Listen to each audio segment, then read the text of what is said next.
On the western part of my ward, we have the North Branch Industrial Corridor. It's a planned manufacturing district in the second ward. I have several, actually, but the one in particular, PMD number 1, the first one that was created, happens to be contained exclusively within the borders of my second ward. This once thriving area has suffered from industrial decline as we've lost industrial jobs over the years. It's poised now to be revived as the economic engine of the city once again. The corridor was first established in 1988, so it's been over 30 years now since this PMD was established. And it's time for a review. It's time for a comprehensive reconsideration of what that zoning designation does. I said it as a candidate, and I'm saying it now to be consistent. I believe it's time to remove the set of handcuffs that the industrial restriction imposes on this parcel of land and open it up to all possibilities. Let's start with a blank slate and see where we go from there. In order to do that, though, there's a couple of conditions that I have to impose before we can make any zoning changes. We have to address the existing infrastructure needs. We have to mitigate the anticipated challenges that will be caused by increased density and economic activity within the district. And we have to improve the quality of life for people who already live in the community. Community participation will be key to this process as we go forward. Looking to the future requires us to examine the resources that we already have in place.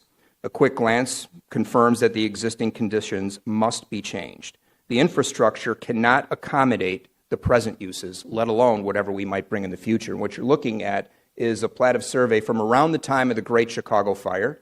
As you can see, the river is an impediment to east-west corridors. So you have oftentimes streets that would be an arterial street, they dead-ended at the river. The explosive growth of the residential population in Lincoln Park and Lakeview has increased the number of car trips from the east to the Kennedy Expressway.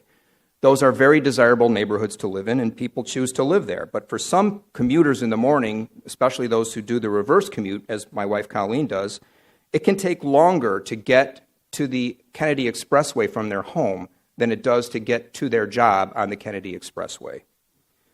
In 2015, the North Avenue Bridge had over 31,000 trips a day. This is the Cortlandt Street Bridge.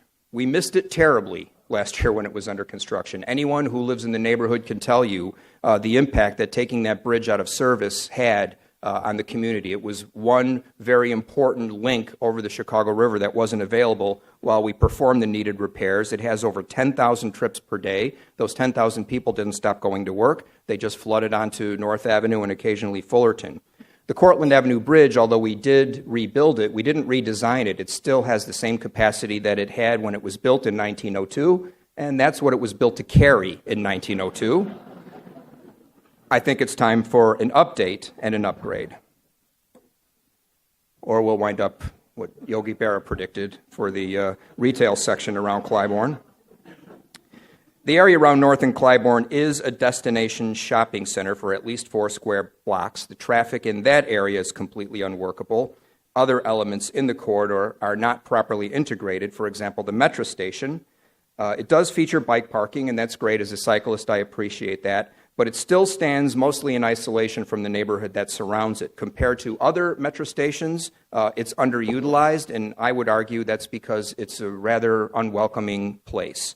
It has potential for so much more, and if we're going to continue to build in this neighborhood, that metro station needs to realize its potential. My support for changing the PMD will require the city, the community, and private developers to work together. I mentioned the role of the community in making this plan because the changes will affect people who already live in the corridor and for the rest of Chicagoans who have to travel through the corridor. We all have to have a say in this process going forward, as Broadway star Alexander Hamilton would tell you. If you're not part of it, you're not going to appreciate the end result. So, in that spirit, I had a meeting at DePaul University in conjunction with the graduate program in urban studies there. We had about the same number of people that came today. We had about 300 residents of the community show up to discuss their concerns, their needs, their vision for the neighborhood. We did a design charrette, thanks to the graduate students at DePaul who helped us with that. And some very valid and very good suggestions came out of that, which we are taking into consideration right now. We also sent out a survey recently to Second Ward residents to solicit opinions for those who weren't at the design charrette and to get some more specific thoughts about what we need to do. And the results of the survey in some instances are rather predictable. Traffic congestion, it's kind of off the charts. That's the number one concern that people talk about. It gives me as the alderman kind of a roadmap for how to get buy-in to whatever redevelopment we eventually propose. If I can show that the redevelopment will help us solve our traffic congestion problem rather than contribute to it, people are going to embrace whatever redevelopment possibilities we start talking about for the PMD site. The community is demanding that these proposals include traffic mitigation measures, as you can see there. The Second Ward, I'm fortunate to have so many people who are active, engaged citizens with some expertise. I have architects, I have attorneys, I have engineers, I have people who volunteer their time because they care about their neighborhood, but they also have the experience to really bring something to the table. Many of them were at the design charrette, and many of them responded to the mail and email survey that I recently did. And as you can see, again, the results were somewhat predictable, although when the issue of tax increment financing came up, I was a little surprised by that. TIF is almost a third rail right now. It's something that people are afraid to talk about, but what I found was that my residents understand that it's simply a financing tool, and if you use this tool to help solve the infrastructure problems, then it's probably a good tool. If you use it to, enrich somebody that's in a development where they don't necessarily need any subsidies, that's a bad tool. So there's nothing inherently evil or bad about TIFs. It could be used for good purposes or bad purposes, and the survey response was clear that people in the Second Ward believe that. More importantly, redevelopment must improve the lives of people who live near the corridor. We have an opportunity to focus development on the human experience, to focus on how people will interact with their environments, how they interact with each other. Our community is calling for development that anticipates the needs of the next generation of people, not just for the next generation of American entrepreneurship.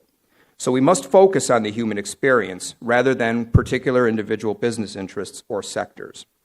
Focusing on the human experience means we should not expect to simply transition from manufacturing to technology. At first, that seems like a compelling idea, a few flicks of the pen, and we change the ordinance from manufacturing to technology. Many exciting developments around the country are built on a thriving tech industry. Here in Chicago, of course, we do have the 1871 Startup Incubator. We have Google's headquarters in the thriving Fulton Market District. We have the Digital Manufacturing and Design Institute on Goose Island. So there's many examples of what we can do going forward, but we can't rely solely on one industry to redevelop this area for us. This is an example of what happened recently in Washington, D.C., and there's some strong parallels to what we're about to do in Chicago. This is the Capitol Riverfront project in southwest Washington, D.C. This project, like ours, focuses on water. You could see the blue structures were all part of this redevelopment. It's roughly the same size as the Finkel site in Chicago. We need to create opportunities to expand recreational use. We could establish an area where boaters could park, a river walk, and a corridor where people can transport themselves from the new neighborhood to the job center. Not everybody who lives there is going to work there. Many will continue to work downtown, and the river could be a transit corridor for them as well. In Washington, D.C., the federal government was involved in this. They created an employment center. Many federal employees live there to this day.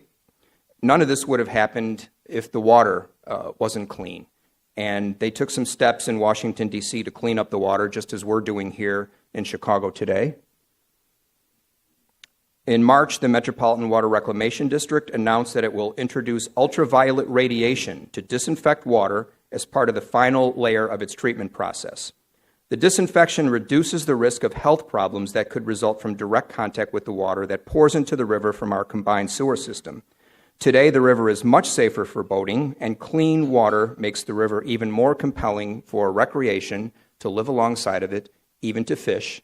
And for that, we have the board of the Water Reclamation District to thank, and I want to pay a special shout out to Commissioner Deborah Shore, who was the first candidate for water reclamation to run on that platform.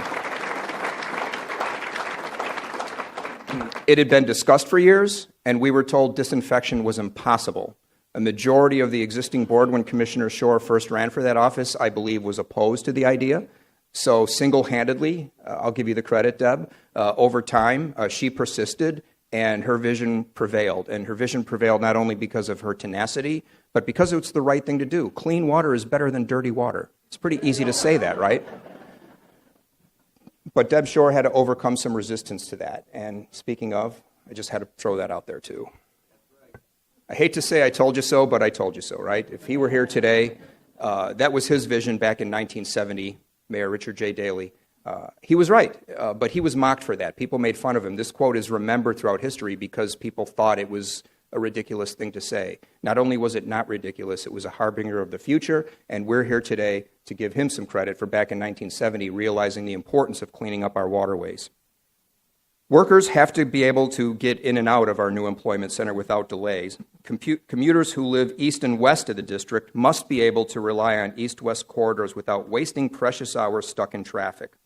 New regulations should promote the use of public transit, van pooling, telecommuting, and flexible work schedules. Work and live spaces should be allowed to develop together so workers can share the ride. Traffic plans for the PMD must align with surrounding plans for the neighborhood. Redevelopment must create connections between the neighborhoods to the east and west, north and south. These connections can only be established by construction of a new infrastructure. We're going to need a new bridge. I think that's a foregone conclusion. The cost estimate for that is anywhere from $10 to $20 million, but the cost estimate for the amount of congestion, frustration, and being stuck in traffic, I'm sure exceeds that dramatically. The Urban Land Institute has recently focused on trail-oriented development, another type of TOD, the latest phase in the evolution of change from a car-centric to a human-centric design. Since we have a once-in-a-lifetime opportunity to affect the inter-property coordination of these parcels, we need to establish a new trail system as well as enhance the existing trail system. And what you're looking at here is some snapshots of the 606, which is wildly successful. There's only one thing preventing the 606 trail from becoming a commuter superhighway that would serve up to 300,000 Chicago residents who live in the neighborhoods along that 3-mile trail. All we have to do is fill in the missing link that is caused by the existence of the Kennedy and the Chicago River. If we can connect the existing 606 trail to the other side of the river, it opens up a whole new world of possibilities for bike commuters. And we're very excited about the possibility of doing that. That's all we have to do. Span 2 current obstructions, and you've got something really powerful here. This is an existing bridge, actually. If I go back where you see the arrow going over the Chicago River, the bridge currently exists that could be used for the 606 trail. It goes by the very indistinct name of Bridge Z6. That's why they called it Z6 back in 1899, I think, when it was first constructed. It is the only bridge of its kind in the United States of America. It's called a bobtail swing bridge. Other bridges like that have a pier in the center of the waterway that it spans, so it could swing back and forth. This one, because it's at a bend in the Chicago River, they couldn't put a support in the middle of the river. So the entire bridge exists on the east bank of the river. And when a train comes, the whole thing swings out over the river, and that's how the train crosses. And it's been in continuous operation since 1899. There really isn't freight service that's used on there so much anymore, but since the bridge still exists, it could actually become a tourist attraction. People in the bridge community, bridge fans, and actually there are such a thing. I was on Chicago Tonight last week, and the guest that went on after me, I was talking to him in the green room, he's a bridge fan, and he wrote a book about bridges, and they go to conferences where they talk about bridges, and they like bridges. And everyone in America in that community knows about Bridge Z6. If we were to adapt that into a bike trail bridge, it would actually be a tourist attraction. And since it was built in 1899, I think it's probably worth saving. Another great idea, this came from Carnegie Mellon University near Pittsburgh. It's an experiment that they use to control red and green light signals using smart technology, artificial intelligence, predictive algorithms. What they can actually do is predict where traffic jams are going to occur, change the light cycles in real time accordingly, and actually prevent the traffic jam from happening. It's an amazing technology. It's working well. So far, the initial study has concluded that it reduces travel time by 40%, and it reduces wait times at the light by 26%, reduces the number of times that you get stopped by a light by 31%.